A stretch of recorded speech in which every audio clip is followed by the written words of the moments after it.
Well, hey everybody, welcome to You Got a Friend of Me, a Randy Newman podcast, Codpast. My name is Tristan Miller, and with me, as often, is Scott Interrante. Hi Scott, how are you? I'm feeling great. Happy to be back. The listeners may not know this, but the recording time, it's been a while since we've done this. It has been a while. I don't even know what song that is, but I know that. I think it's called "It's Been a While." Well, there you go. Actually, I don't think that's true. I don't know. Now that I said that out loud, I'm not confident. At least you're humble enough to admit it. Yeah. Well, we're meeting on a breezy, warm, 60-degree weather, fucking beautiful day. Beautiful day. In here in New York. Beautiful day for a beautiful album. Yeah, I mean, this album is unique. Yes, let's say that. I love the cover on it, because Randy was talking about it. Well, should we say which album we're Oh, yeah, well, I mean, you're assuming you're listening to it, you've read the title, but if you haven't, if you're like a blind person and someone's playing this for you, it's Born Again is the album we're discussing today. 1979. 1979, baby. A good year. Mm-hmm. Yeah, very good year. The vintage. But the cover of it is Randy Newman at a desk with like Kiss makeup on. And he says that's one of his biggest regrets I was like, really? Not Rednecks? But he's like, this is one of his biggest regrets because there's no explanation for it. Oh, well, okay. Okay. On the one hand, I agree it's very silly album cover. And this is one that like I bought on vinyl before hearing, and it was like when I was in college and we had like the record guy would come to campus and sell stuff or whatever. And I knew I was like back in 83. Yeah. No, it was just purchased. We were just hipsters, and okay. He knew he could make money off of us. And so I was like kind of getting into Randy Newman, and I saw this album cover, and I was like, this looks so weird. Yeah. Which is, I think, fitting because the album is weird. But so I take it as like, it's two things, because this album I think is pretty thematically coherent. There's a lot of stuff about like, a very kind of 80s like rich like, finance douchebag kind of thing, which is why he's like in this office, but he's also kind of dressed like a clown. And then the Kiss makeup, like there are a few songs that are kind of like mocking that toxic masculinity of like rock and roll, and like there's a song about ELO and then like Pants at the end, which we'll talk about. And those two things kind of like intersect to this kind of like very masculine, like rich guy, like I don't know. I think it makes sense, but I can understand why this album was like a flop. Because who would buy? It's such a weird looking album cover. Yeah, for sure. And that's really what he meant, is like there was no context surrounding it. Right. So people, like a few people would buy it and they were like expecting something like Kiss because they didn't know what was going on and they had never heard of them before. And it just was like it tanked because there was no context surrounding him. and It's a very funny, like it's very good and very funny. Yeah, what I will say is I don't know that I get the title Born Again. It's not a name of a song, and I don't really know like what it's in this context. Well, there's not like a lot of religious themes, which are present in a lot of his other albums, but I think it refers to specifically with a title track of like, I used to be, he literally says, I used to care about the black man and now I don't. And now I'm born again into the, the births of capitalism. Right. And I feel like that's at least that's what it meant to me. Right. Yeah. But yeah, it is like, it has nothing to do with Christianity. There's no like ribbing any churches really. Right. But before we started recording, I said I might hate this album. Yeah. And I think what it was is I couldn't find the through line, and that bothered me. But then you just said what it was, and I was like, okay, that actually makes sense to me. Yeah, from your point of view. I think what's difficult about it is like musically and sonically, it's his weirdest. There's a lot of like weird synth stuff going on and these kind of expansive songs. And there are a lot of tracks in here that like really seem to come out of nowhere. So it is without a doubt his weirdest one. I don't think I would begrudge anyone you included if you say you hate this album. Yeah. I mean, I don't think we're going to get any worse from me personally than 12 songs. Right. Because that one just did not work for me. That one I have not listened to again. All the rest of them I have. Right. But I will say this is by far, I think, his funniest album. Yeah. This is like very skewed. This is almost like parody. Right. It's not just like Short People is a very funny song, but it's satire, so it's like also can be just kind of taken sincerely if you wanted to. If you're a moron. So anyway, the first track. Yes. Great track. It's Money that I love. Ugh.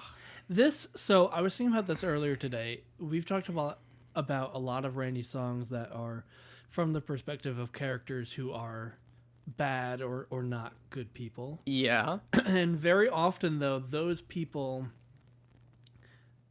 don't really know that they're bad, right? Even like Rednecks, he's like, yeah, we're racist, but so are you. Like, you're not better than me, right? I think this might be the first one where it's like, oh, no, I am the villain. I know that. I'm a piece of shit because I love money. That's true. Because he also because he has to know, because some of the things he says, like he's like, money can't buy you love, but it can get you a 16-year-old girl and a bag of cocaine. And it's just like, oh, okay. Yeah, it's a great lyric. I just want to get it just verbatim because I think it's so good. They say that money can't buy love in this world, but it'll get you a half pound of cocaine and a 16-year-old girl and a great big long limousine on a hot September night. And now that may not be love, but it feels all right. Yeah, like he's just fully a villain. And like what you were referring to earlier, he says like, used to worry about the poor. I don't worry about that anymore. Like used to worry about the black man. Nah, I don't really give a shit anymore. Used to worry about the starving children in India. I just like money. Now, here's my favorite thing about that part is it goes, because he's rhyming. He goes, I used to care about the poor. Now I don't care about that anymore. Right. Used to care about the black man. Now I don't care about the black man. And then it goes, I used to care about the starving children in India, but now I don't care about the starving children in India. Because he's like swooshing syllables. And it's very funny. And it like builds so well. And then the end of that is, now do you know what I say? I say, ooh, mama. It's money that I love. And it's so good. Yeah. It's so funny. Yeah. It's and it sets up those themes like we were talking about. It's like this is like it's so interesting because we weren't there, in 1979. But I think of so this far. Like, so yeah.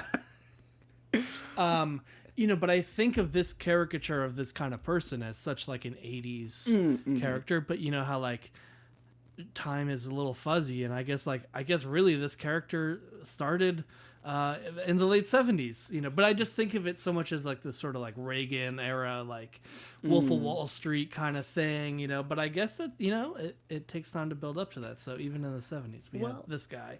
I think it's also specifically from the perspective of a musician, because coming out of the 60s and early 70s, it was like, peace and love, a lot of like political activism from musicians, and then all of these people were like, I want a lot of money, actually. Right. As much as like Paul McCartney seems like a decent dude, he is like a billionaire or almost, you know what I mean?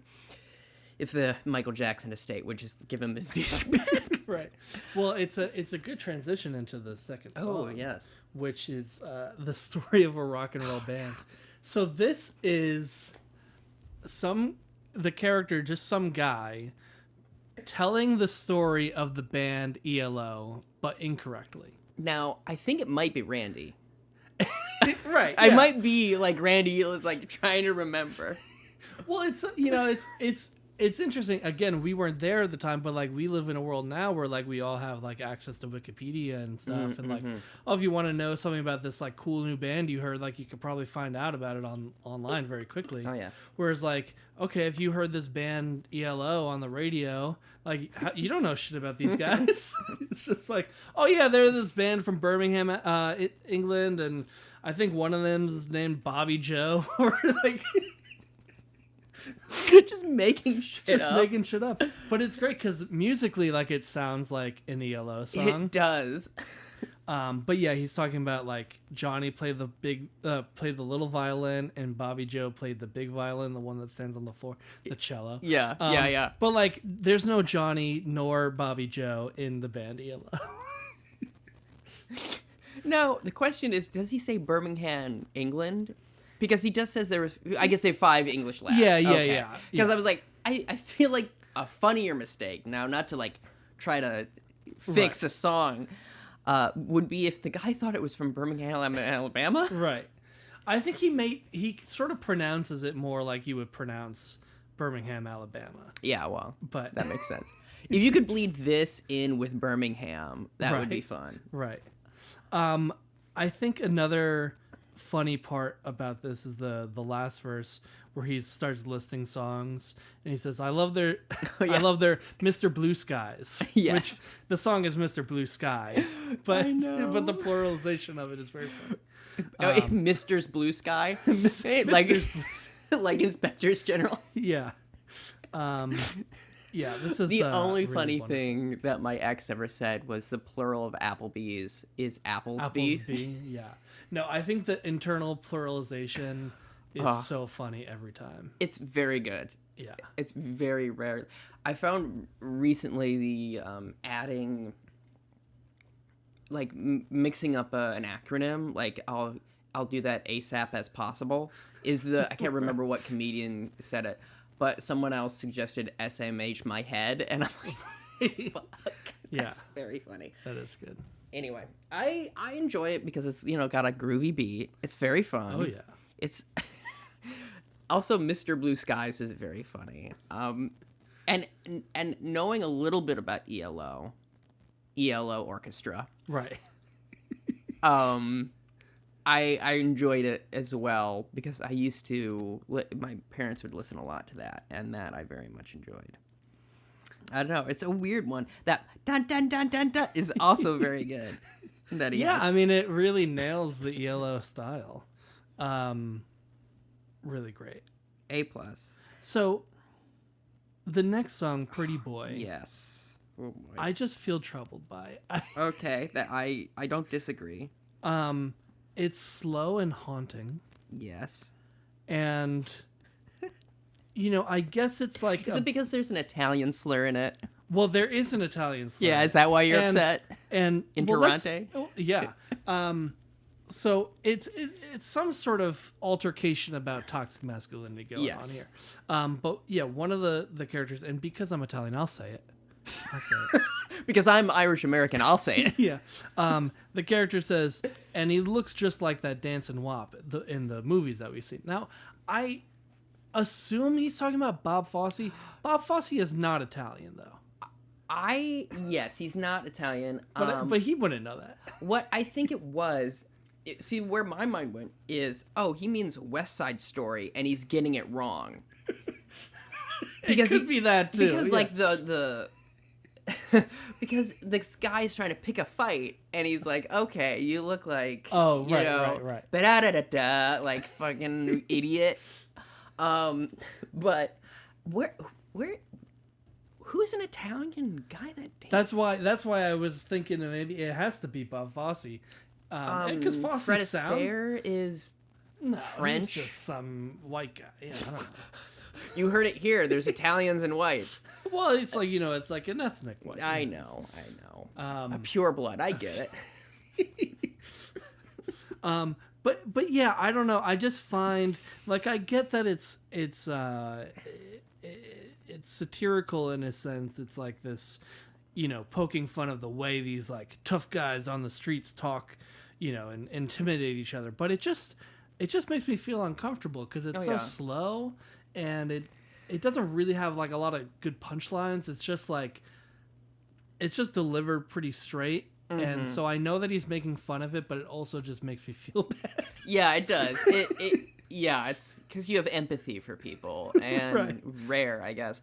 But I will say, in that first verse did make me laugh.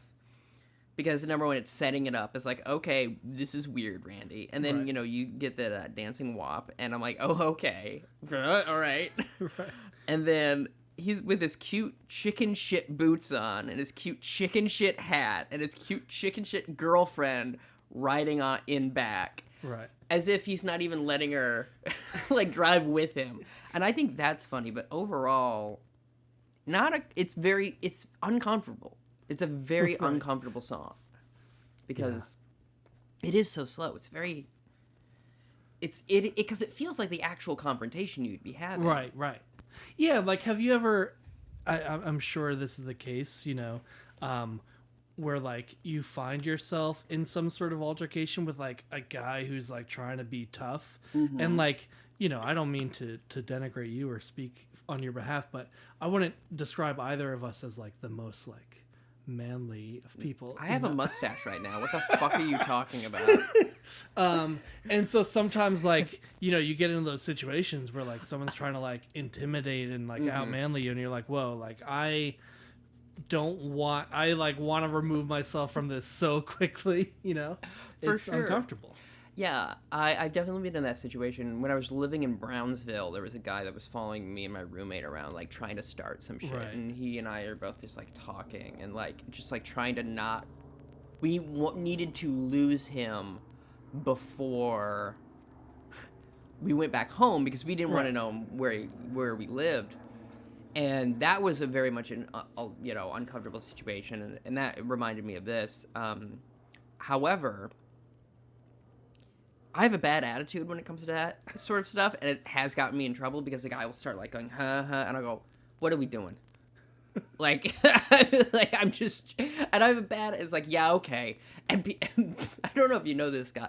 A lot of guys don't respond well to that. Right, right. But, yeah, I've been in a couple of fights. You don't know my whole life. Yeah. I had my skateboard stolen when I was a teenager, and I got into a fight. I was in one fight in my life, and your mom got scared. I was on the bus in, like, first grade, and I was just being annoying, and this kid punched me. It wasn't a fight, actually. No, you just got punched. I just got punched. But we both got in trouble for, like, having a fight. Oh, sure. This younger kid, this, like, 12-year-old kid was like, can I borrow your skateboard? And then, like, I was like, because I'm naive. Right. I was like, yeah, sure, why not? Like, you're a kid, what are you going to do? And then he ran off with it, and I, run after him. And then all of a sudden, someone grabbed at the back of my shirt and tried to throw me to the ground face first. But they didn't know that, one, I had taken a tumbling class because I'm an actor, and two, had also taken, like I martial arts. And so I did a roll, turned around, popped up, and this motherfucker's eyes were so big. And, like, I didn't throw down because I'm like, I don't want to get... Because it was him and, like, 5 other guys. Right. Like, circling me, and then my friend Joe came up. And it got heated to the point where, like, my friend Joe took his skateboard and smacked it into somebody. It was an uncomfortable situation. Yeah. That seems like a lot of coordinated effort to steal your skateboard. I know, and then he ended up chucking it in the creek. I was like, just give it back. Right. Like, what the... Now no one has it. Fucking King Solomon. What are you doing? Yeah. And then I fought my friend, my former friend of mine on a roof because we were both drunk. Yeah. And that was an interesting experience. Like, I don't know if you've ever had to, like, not pull a punch. It's hard.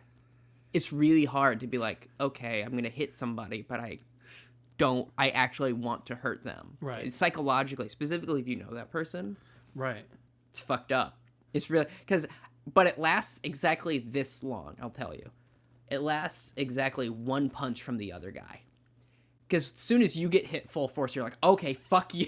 Like, something snaps. Anyway. Yeah, I just haven't... I don't know. I avoid those situations. You should.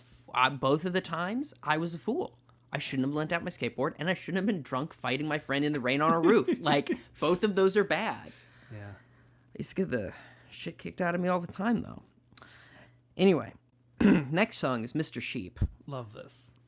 Phenomenal. It also has the same chord, like that bum bum bum bum bum ba dum ba dum, which is similar to a couple of the Fratelli's songs. Okay, yeah. Specifically, Chelsea Dagger. You're probably familiar with that. Do do do do do. Oh yeah. They're one of the more popular songs, and I was like, oh, I'm rubbing my hands. I'm gonna try and figure out how to smash these.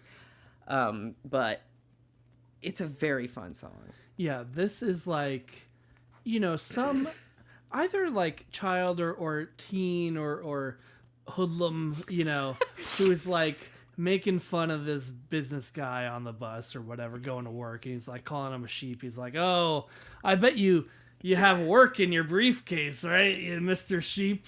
You're going to the office, you sheep." Can I tell you, you are so generous in your read. I assumed it was another full adult man. Oh, well, that's funny too. Yeah. like someone who watches a little too much Rick and Morty, like one of those types. But it's so good. But it starts off, and it's so mean. It's so mean. It goes, "Golly, mister, where you going?" And it's so... Well, because Randy allows himself to like lean into his wackiest voice for this. Yeah. A couple of times in this one, and it's very funny. Yeah. And it's... And he makes fun of him for forgetting his umbrella. He's like, "Oh, wet Mr. Sheep." Mm-hmm. And at the end, he baws at him, which is so mean. It's so childish. Well, I like the second verse. He's talking about like, "Oh, you got a wife, you got a little family," like as if that's like something to be made fun of for. It's like, "Oh yeah, you're just following society, man. You got a family."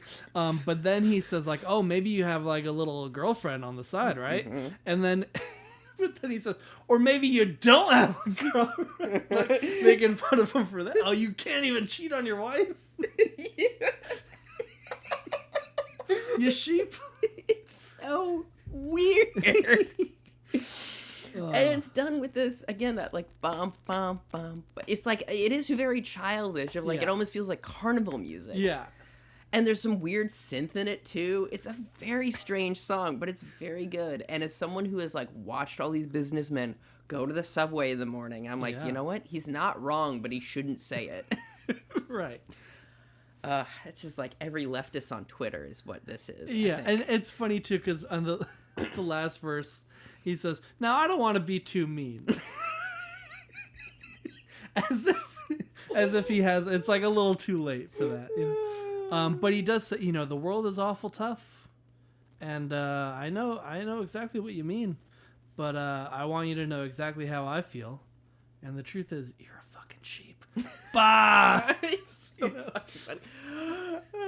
It's to bah at a person, very weird, and he's doing that fun talk sing thing he does too.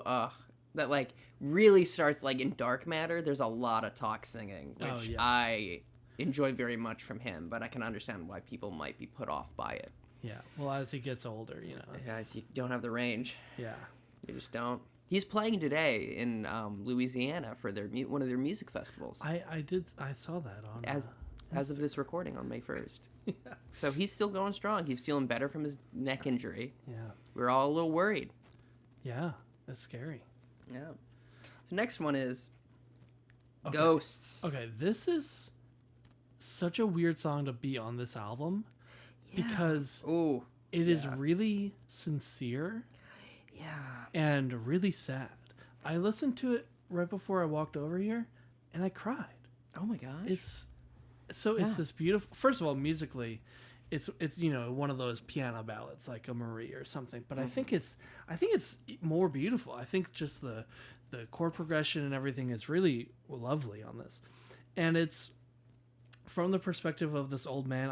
I assume his wife has died and he is like feeling her ghost hanging out, and so he's talking to her ghost and he's saying like, "Oh, no, just stay with me for a little while. Because, you've got nowhere to go. I've got nowhere to go either. And it makes me happy when you're here with me, smiling at me, ghost." And then he's sort of talking about his life, and you know, he worked his whole life and he's never made a lot of money. He's, you know, in this 1-bedroom apartment, and he, you know, he remembers going fighting in the war and everything, and now he's here. He had this whole life. He looks out on the street, he sees what he says, he sees colored kids playing, like, you know, time is moving, and he's just sitting here in his apartment. He's looking out and he's like, oh, you know, I used to have my son used to play out there too, and now I can't even go outside. I'm too old. I've got gout. And then the last lines are just really sad. He says, and I just want to know what was it all about? I'm sorry. Yeah. And it ends with, I'm sorry. Yeah. As if, like, seemingly he doesn't have anything to apologize for other than just, like, living his life. And it's so sad. It's a very sad song. And I think, I understand why you said it might not exactly fit on this one. My read of it was a little bit more... the thing he wants to stay, is being young. He wants to remember that. Right. And the hopes and dreams someone has coming back from, you know, a war, and, like, you know, you're told you can do anything. And now life has moved on. And I feel like he's apologizing almost to himself, saying, I'm sorry I didn't do what everyone told me I needed to do, which is to love money and, like, you know, and to be successful in a very specific way. And he's kind of, like, just had what would be considered a pretty normal life. Right. And that juxtaposed between all the rest of the stuff on the album that's the reason I think it's that way, even though, like, obviously... Right. If he had been Mr. Sheep... Exactly. Right. He might have, or even he might be Mr. Sheep after a few years, having, like, I did everything right, but it still didn't work out. Like, but it to me, it feels more like that, less than a specter is hanging over. Right. But yeah, regardless, it did make me cry the first time I heard the way he says "I'm sorry." He sings it. Oh yeah. It's just gut wrenching. There's very few things to me that are sadder than, like, someone sincerely apologizing. Right. It's like, that's rough to deal with. I don't know why. It's just like, oh, hearing someone regret. Ugh. Right.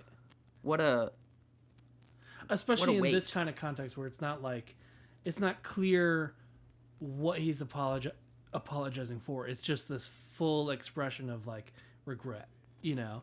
It's not like, oh, I, you know, tripped you, I'm sorry. Or, you know, it's just like, existentially, I'm sorry.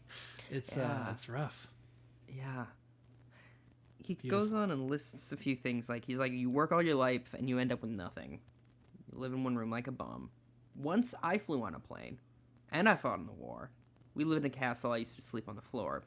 And now I don't want to be alone anymore. I'm sorry. It almost feels like also that joined with the first verse of, like, stay with me a little while. Right. It's almost like he's caught someone at the door. Right. And he needs to talk to someone. Right. And the reason he keeps saying I'm sorry is, like, I know I'm keeping you. Right. But I need to talk to someone. And, like, it's very reminiscent of, like, I've been watching a lot of The Simpsons lately. Okay. And it's a very Grandpa Simpson thing to do. It's like, you know, let's sit down and talk about what I did. I know I'm an inconvenience to you youngins, but I need to get this off my chest. Right. Maybe a less funny version is, have you seen David Lynch's Straight Story? I actually have not. There's a scene where the lead character meets up with another veteran, and they're swapping war stories, and it's just gut-wrenching because there's none of that, like, verb of a, like, yeah, you know, we survived World War II. It's like, yeah, I remember killing somebody. Right. Yeah, and you're like, oof. Oh man, this movie from Disney. I tell you. Right. But yeah, it's a sad song. It's beautiful. Yeah. And then it's followed by the funniest. One of my favorites off of this son of a bitch, because it's got that ragtime feel. It's got a blues rhythm. Right. Oh, they just got married. I'm tempted to say we should read the entirety of this song because it's kind of short, and I just think it gets the point across. There's one line that I want to highlight, but please Yeah. read it. Okay, so here's an old story about a man and a woman gone off to California because they got married. All their friends in Boston are so very happy. They're dancing in the doorways because their friends just got married. He gets a job. He's working in a car wash up in Santa Cruz. She gets a job teaching at a nursery school. Oh, she's so nice. What's going to happen to him? I love that. That's so funny. The narrator's like, what's going to happen? Soon they have this little white-haired baby. He looks just like his daddy, and they're all real happy. A couple of years go by. She goes to see the doctor. It's just a regular checkup.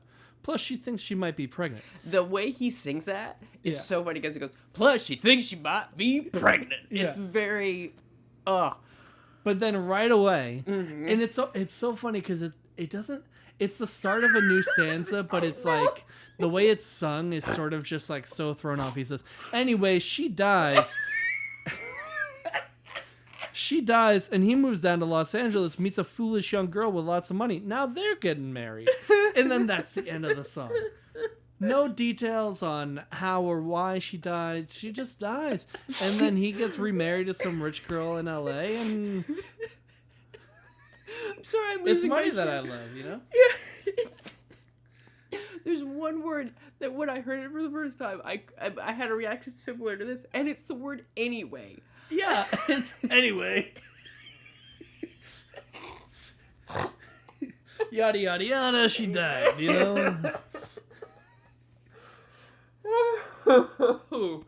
Yeah, it's a very good song. It's probably my favorite off the album because it has that like blues feel and it's very funny. It's structured like, oh, it's a blues song. I'm telling this old story or whatever, right? But then it's just like, she died. He got remarried, whatever. Done and done. Oh, that's so good. Now, the next one is the most glaring weird track in my mind. Yeah. It's called Spies, and I can't get through the whole track. I got through it once, and then I can't bring myself to, like, continue listening to it every time it comes up.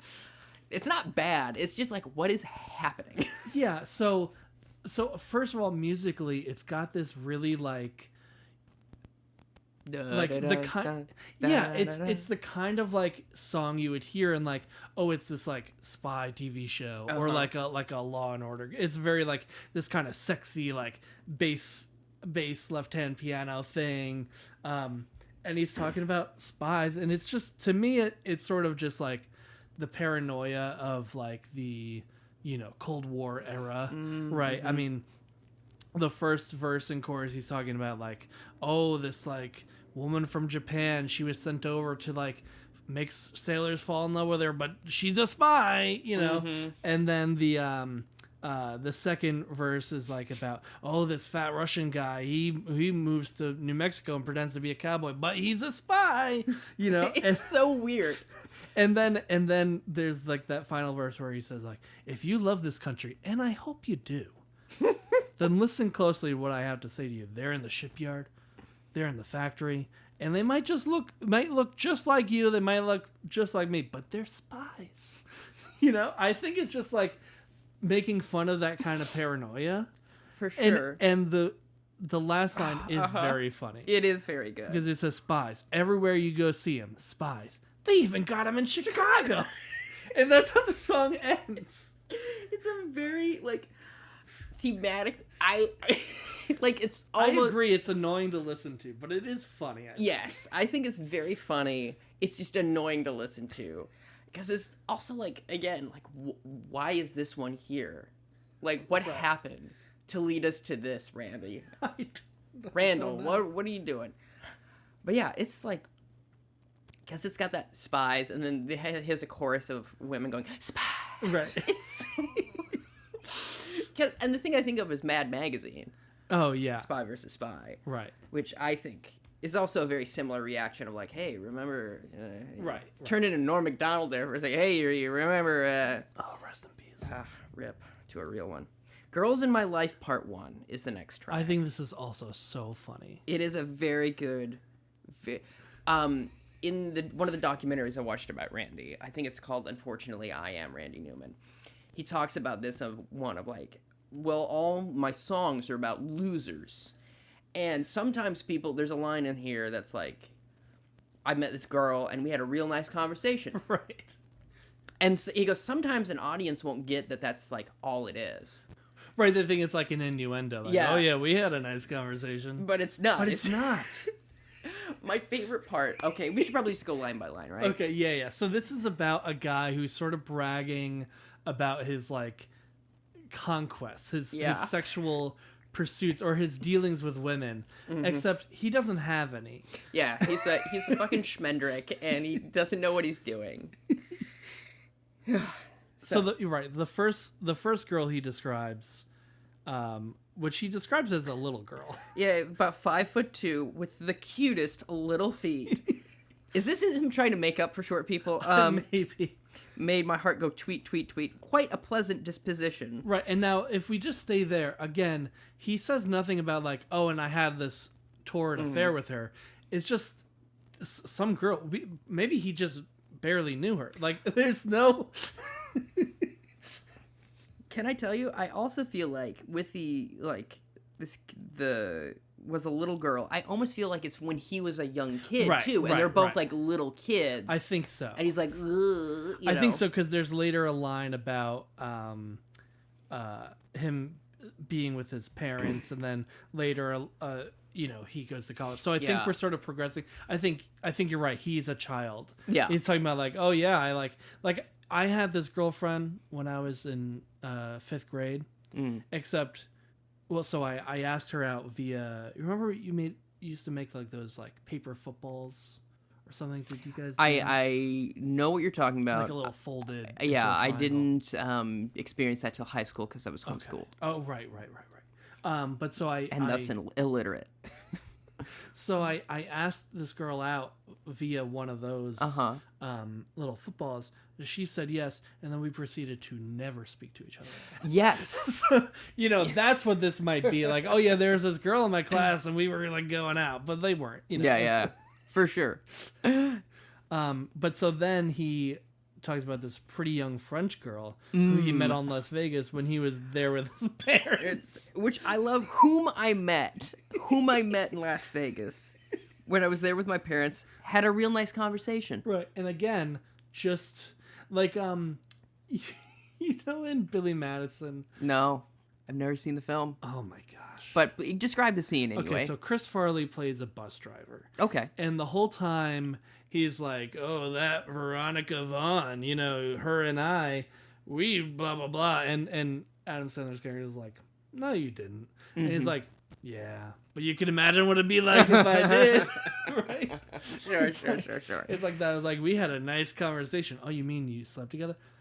No, I mean we had a nice conversation though. The next one is my favorite, which is met a girl at the bakery. She wanted to borrow my car from me. I said, "Take it, baby." She went down to Mexico, ran over a man named Juan. Then I went to college. The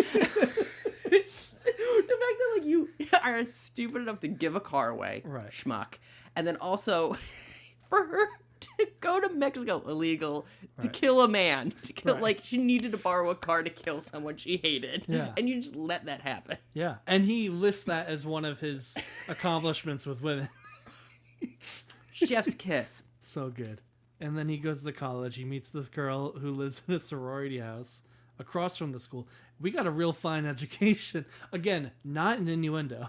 Just like, yeah, we went to college. And he says, that's 7 women on my mind. Which I think he's talking about like all of the women in the sorority house, right? It's like, that was 7 women I was thinking about. Again, not that he slept with any of them, but it's like they were there.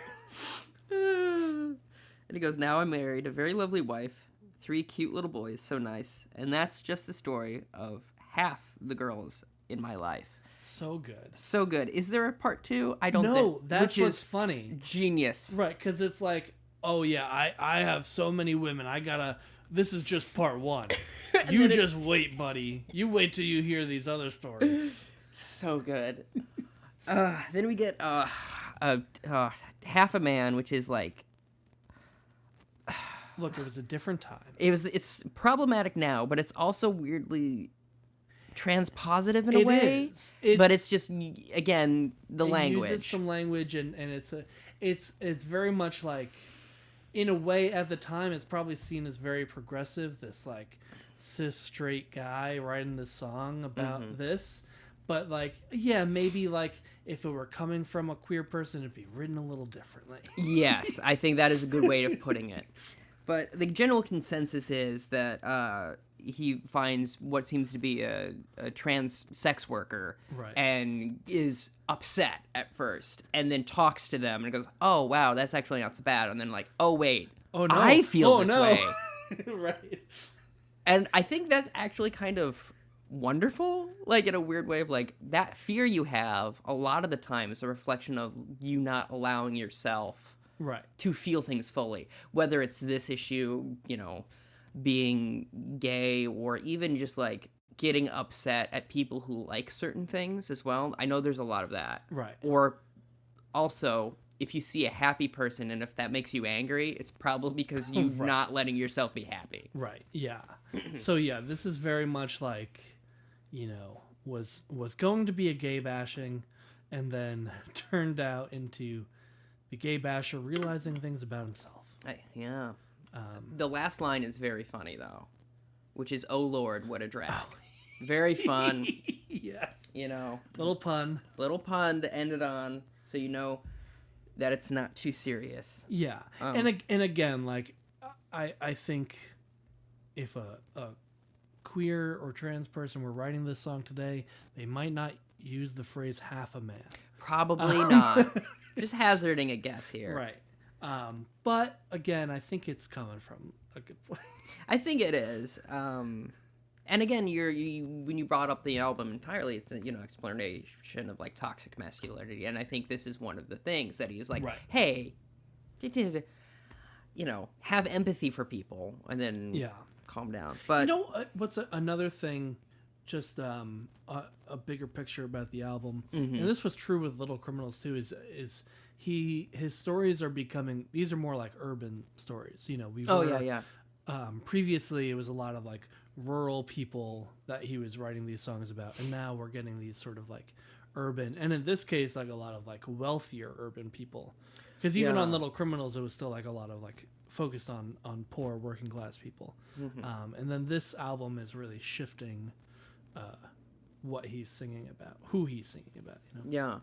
A lot of mentions of California in this one. Yeah. Not so much Birmingham. Right. I mean, there's Birmingham, but England. Yeah. So the next track, William Brown, I find to be a little weird too, in the sense that I don't know exactly what he's trying to tell us. Yeah, I'm trying to remember how this one goes. It's one that like I kind of just blank out, I'll be honest. Yeah, it's a little forgettable. It's another kind of slower one. It feels very much like a sort of, just portraiture kind of thing. And so just on the surface, it's talking about a guy who was like a tobacco, plantation owner, or like whatever. He owned tobacco in North Carolina. He sold his land. He went out to Omaha, kind of liked it, and started a new life there. And like that's really, like, on the surface, that's all that happens in the song.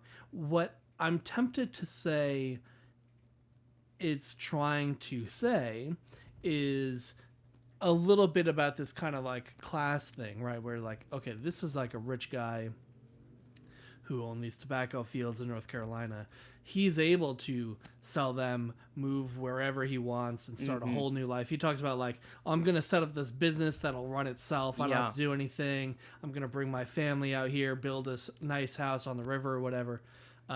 Whereas like implicitly, like, it doesn't speak about this at all in the song, but implicitly it's sort of commenting like other people in North Carolina, maybe like the people who worked on his farm, they certainly couldn't move to Omaha just because they wanted to, Yeah. I think there's maybe some of that going on, but it's really like subtextual. There's nothing in the song really. Yeah, I agree, and I have nothing to really add. Okay. Except for the next track is the funniest thing I've ever heard in my fucking life. Okay, Next, we finish off strong on this album. we do. Waiting for the helicopter. Who do you think they're after? I hope not me. I hope not. I thought we got our way with that. Can you imagine committing a bunch of crimes and then writing songs about it? And as I say that, I'm like, that's just rap music. So this next track is very good. It's called Pants. Automatically a fun word, a funny word, funny thing to think about. What are those little guys? Why are they on our bodies? It's silly, it's fun. But basically, it seems to be like a send-up of horny, like late 70s, early 80s, like almost hair metal, getting into that kind of area. You know what I've heard that style of music referred to? And I want to be clear that this is not my coinage. This is something that gets used contemporaneously at the time and by music journalists and in some academic texts that I've read, referring to this kind of music as cock rock. You know, your Led Zeppelins, your Rod Stewarts, the sort of arena, like sexual, manly, like rock and roll, baby. Yeah. A lot of tight pants. Who are those for? Yeah. They're certainly not for women. Yeah, so this is for sure. This is like the singer of one of those bands just saying, "Gonna take off my pants. Gonna take off my pants." And you can't stop me. Your mama can't stop me. Your papa, the police can't stop me. No I'm gonna one take off my pants. My favorite is your teachers can't stop me. Your priest can't stop me. The fireman can't stop me. The president can't stop me. And then it ends with, "Will you take off my pants?" And that's how he sings it. He goes, Right. "Will you take off my pants?" It is the funniest thing. Cackling every time. So good. It's so fucking stupid. Yeah. And it is...